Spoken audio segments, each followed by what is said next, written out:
guys this season, I think, ranked in the bottom 10 in most of those metrics.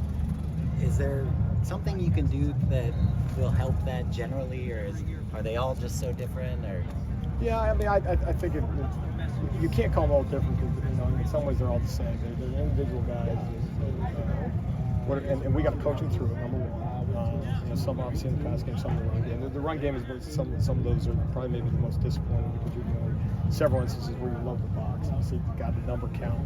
That's one of the things you look at is, okay, do you have the appropriate numbers? Do you have the appropriate numbers where they need to be?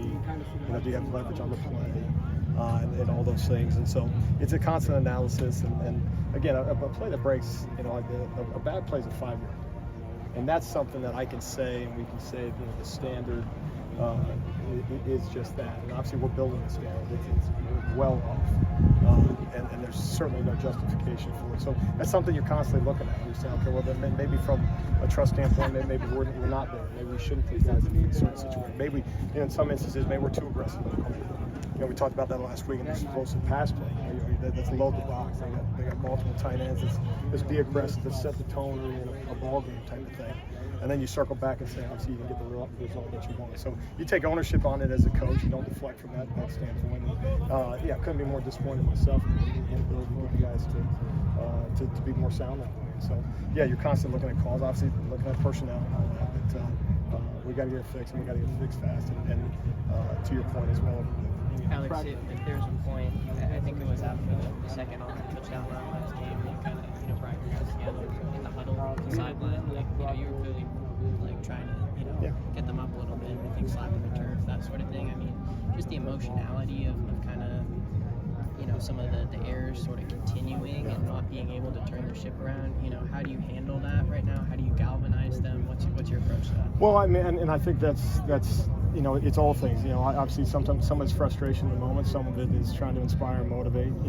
But it doesn't just happen on Saturdays. It's also, we had play today.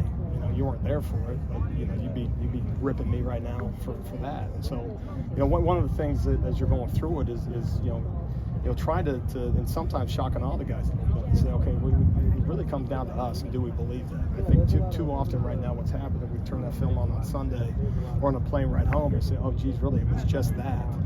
And I think at the moment there's a little bit of, well, this must be a trick play against us, or something we didn't see, or something we didn't practice. And in some instances, there's going to be some plays that happen, obviously credit the offense, but in other instances, in that particular one, as you mentioned, those first two scores, you're sitting there like, this is not one of those.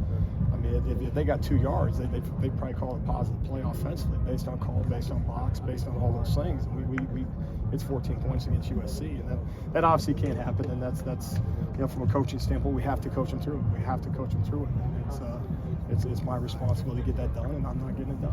What do you think is the disconnect between what you tell them in the meeting room, what you do on the practice field, and what happens on Saturdays? Well, and I don't want to buy it's all on them. I mean, and one of the conversations, if Coach Manning's at the rush linebacker spot, he's messing you up, is to sit down and have a conversation about it. If Coach Newton's screwing you up and telling you something different than if the nickels, are confused as to what Coach Grinch is saying, the linebackers are confused, Coach Odom. I mean, let's have a powwow. And if we're not having one of those, then this is one of those things where we got to make sure that we're all taking ownership in it. And you can't be another coach saying, it's just it happens, or you can't be fall into the group of coaches that blame the kids. You can't be or justifying calls. It's all those things, and some of it you're sitting there, God dang man, it's a step away. It's a gap away. It's on the glasses half full, you're saying, man, there's a lot of examples. It might be same play, same call over the course of the game. Now you got to draw from that. But you're saying, well, how can a 4th and 1 be the exact same call? That ball hits the B gap and we get a stop.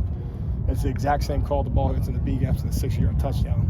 There's no correction on that. That's day one install. So again, you look at all those things and you make sure as best you can that, like you said, you accept blame. The blame's easy, the responsibility is the hard part, and so all these guys are taking responsibility for it. But this is a group we talk about. You use the word galvanize, and you can feel that. You got to feel that, and I think it's a group that's staying together despite all things. And I can't walk away from it without mentioning the fight of those kids. There's no reason to fight like that. There's absolutely there's nothing going on There is nothing from a momentum standpoint season-wise. You're coming off 2 straight losses. The heat is on, man, and for them to fight the way they did, I'm telling you right now that it may be a little thing to the world, but to these kids, I got to give them credit. 'Cause there's no, again, you can make every excuse as to why they wouldn't. If you got that fight, then you got a chance, and we got to make sure we get them executed. Thank you, Coach. All right, thank you all. Thank you.